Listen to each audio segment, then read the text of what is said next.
Hey, it's Gabriel here and welcome to what?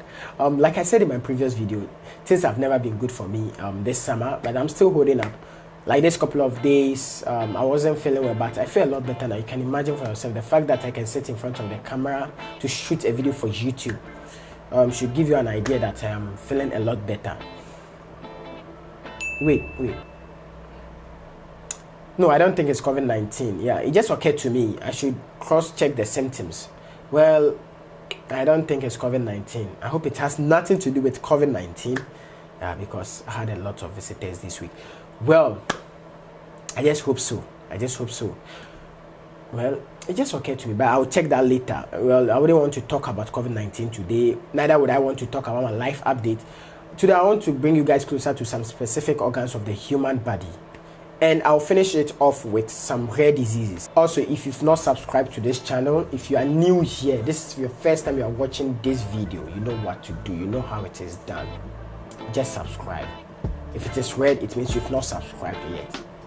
If you click on it, it turns green, because gray is the way. Well, there's a logo here. Just smash it. Come on, smash it. Smash the subscribe button. Well, when you are done subscribing, you shouldn't also forget to like the video. It's very important. Your comment is also important, especially the topic you want me to discuss on in the near future. And at the end of the video, I'll tell you guys what you guys should comment on in the video. So let's meet on the other side.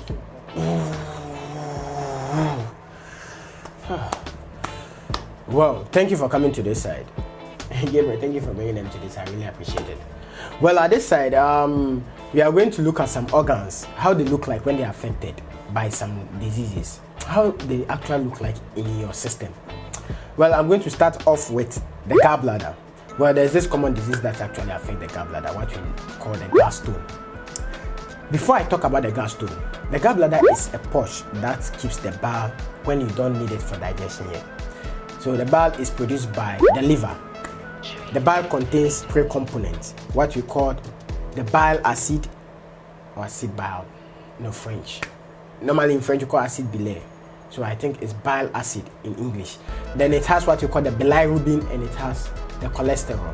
Now, these are components of the bile that's supposed to be produced in a certain percentage. So they should respect a certain percentage. Let's say for instance, if the acid bile is supposed to be below 30%, it should definitely be below 30%. If the bilirubin is supposed to be below 70%, it should be below 70%. If the cholesterol is supposed to be less than 50%, it should be less than 50%. If none of this is respected, then it will crystallize and form what you call the gallstone. What you see on your screen, those yellow balls are what you call the gallstone. Well, it comes in different forms, but this particular one is a situation where it's yellow. Yeah. So that means it has more bilirubin, I guess. So in this case, what happens is that these stones actually clog the bile duct, causing your liver to produce excess biles that cannot live, and so making your liver very bigger than normal. Well, there are some risk factors that can lead to this. Like I said early on, when the components of the bile don't respect the right amount of percentages, when you are obese, when you are a woman, especially when you have children, and when you are over 40 years, because your gallbladder actually is supposed to propel this bile into the digestive system when you need it for digestion, because it helps in digestion. But when your gallbladder is weak, it means it can't push it out, and so when they remain there for a long time, it crystallizes and turns into stone. So that's it for you.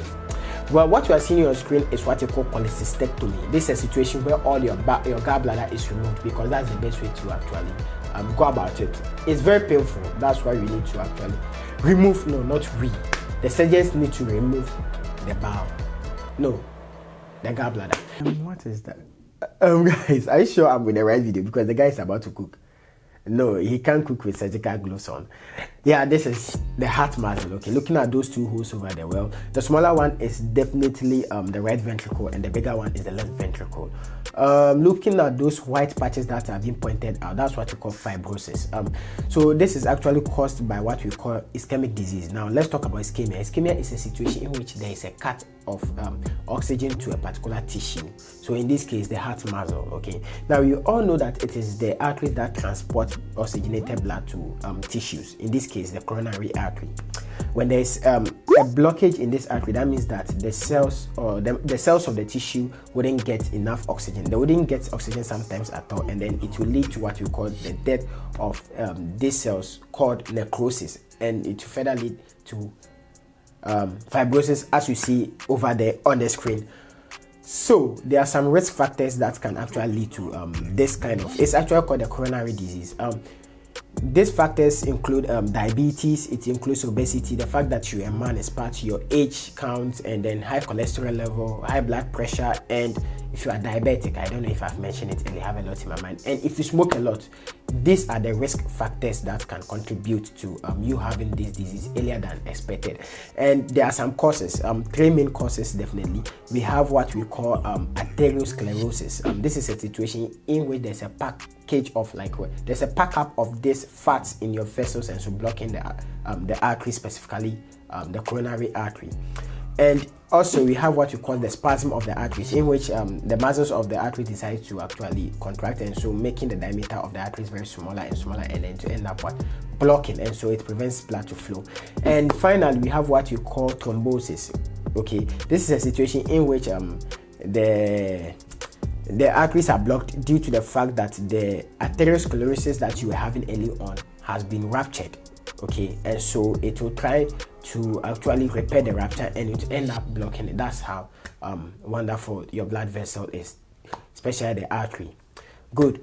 And so those are some of the causes of this disease. You've seen it for yourself. Now in the case of this person, he's actually dead. That's why we're able to slice the heart muscles like that.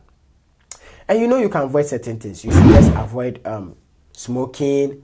You shouldn't take too much fat. An important thing to do is reduce that obesity by doing exercise.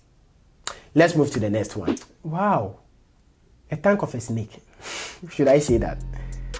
Well, this is medically termed as microglossia. Now, this is a situation in which the lung is very small than usual. It's a rare deformity. Yeah, it's very rare to actually come by this, and it's always almost comes along with other deformity of the extremity, sometimes the leg and the feet. Okay, this is a situation in which the tongue is very small. Even when you try to pull it with a forceps, the length is very small and the width is very small. This is a very rare deformity. Well, I will leave you guys to judge this. I don't know how this can be treated. Should we leave the person should be like that? Or it's up to you guys. So just put it in the comments section. What do you think in this case should be done? Do you think we leave the person like that to find the person can talk? Or do you think we actually have to replace the tank with another tank? Whatever you think, just leave it in the comment section. And we'll move on, and I'll tell you guys the answer later.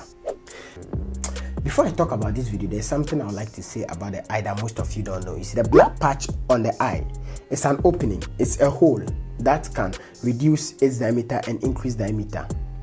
When you are in the dark, for instance, it increases its diameter to allow more light to enter, because there's no much light there, so definitely it's trying to do its best to make more light to enter.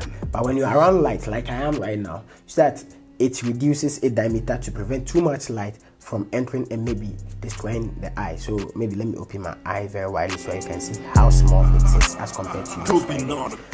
That's what I want to say about the eye before we move on. Now, back to the video. Analyzing the video very well, you could see some two sticks moving up and down in the eyeball. Well, you can only see it in the black patch region because it's an opening. You believe me now, it's an opening. That's why you can only see it in that region. Well, it's nothing extraordinary. In the case of this patient, I think she looking at the eyebrow.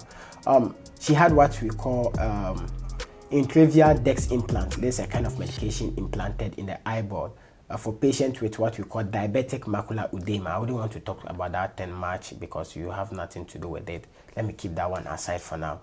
Now, this implant might have been moved. It means it wasn't placed very well, perhaps, or it moved through other means, and I don't know how it came by, but yeah, those are the implants that are actually moving in the eyeball. You can see for yourself, so it's nothing extraordinary. So that is that. Now, thank you very much for staying with me. I really appreciate it. Before I say anything else, don't forget to subscribe to the channel, like the video, and comment in the comment section.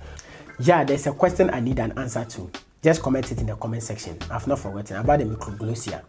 Do you think the tank needs to be replaced totally, or you think you just leave the patient like that. Whatever you think, just write it in the comment section and I'll really appreciate it. Well, I'll put my answer after 5 days. So after that, you will check out if it's right what you said. Do we leave it or we replace? Whatever you think, just put it in the comment section. Once again, thank you for staying with me. I really appreciate it. And this has been it. See you guys in the next one.